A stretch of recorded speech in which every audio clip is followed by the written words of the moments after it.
into us, the sisters, the brothers, people are setting aside their time and they will have their mic in front of them or the speakers in front of them, dhikr preparation, the women, the men. And this is the question that arises here, that the objective of us gathering, sitting, listening, what is the objective?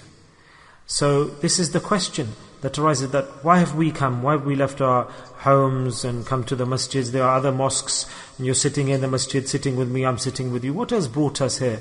So even if we don't know, unconsciously the question that was asked is relevant to us, that we want one thing, the love of Allah Ta'ala is what we want, so that the love of Allah comes into our heart. So on that same basis, in that same platform, with that love and jazba and passion, we are sitting. Otherwise, who can bring us here? Whose love can attract anybody to anywhere? Whenever a person goes on a journey or travels, behind that there's a jazba, and that is the love, the attraction.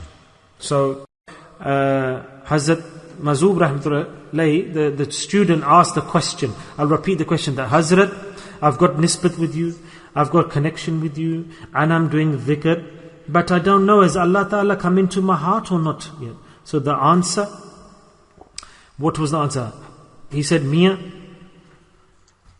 when you were baligh, when you became an adult, mature, when you became baligh and mature, what a shaykh and what a murid. So did you realize or did you ask people that am I baligh or am I mature and I've come into adulthood? And Hazrat Mazoob said, I realized myself, I didn't have to ask people. Then Hazrat said, this is the same situation. If you've got the nisbat, so here, let me just give you a side point here. If you've got nisbat, connection, and you've got the sohbat, the company of the teacher, then the ruh becomes baligh, it becomes the adult, it matures. Say subhanallah again.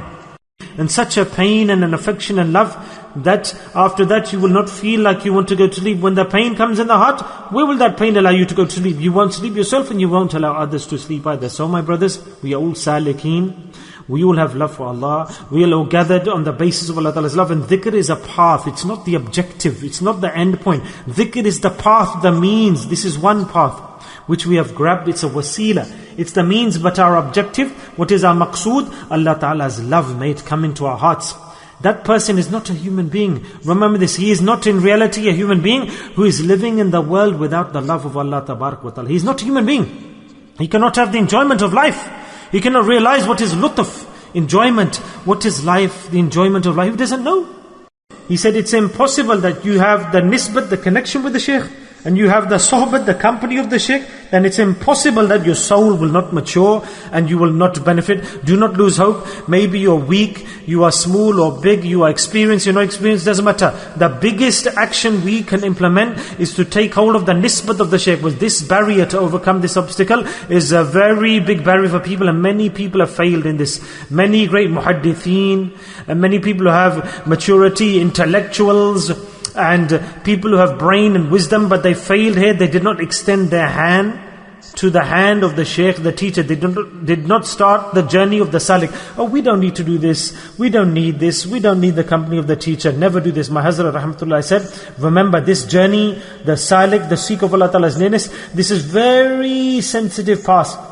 Very, very sensitive path. This is such a path to reach Allah Ta'ala that never should a person, never should you think, never should you consider that nafs and shaitan will not come in front of you to become a barrier and an obstacle for you. Never think that they will go away from you. Imam Razi rahmatullah, very great event in his life, and we learn this from history, that he went to the Sheikh.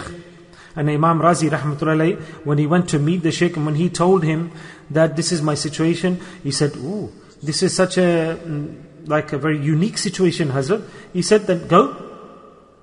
And he said, "Fine." But he said, "Remember one point, and I'll need to take my shaykh on the journey with me. And when we break down this barrier, then the doors will open." And this is called Hakim al-Ummat. That when you have nisbat, connection, and the sohbat of the teacher, then what is there to worry about? Then the result will definitely come. You get married, and you have the company with the wife, then inshallah the child will come. Inshallah, Allah Ta'ala will give the result through a certain means. So a salik, the traveler on the path of tasawwuf, should not be worried. Doesn't matter if you're broken, you're a sinner, sometimes you go up, sometimes you go down, sometimes you fall. But this is such a journey. But if you've got the nisbat, the connection, alhamdulillah, and you have ikhlas,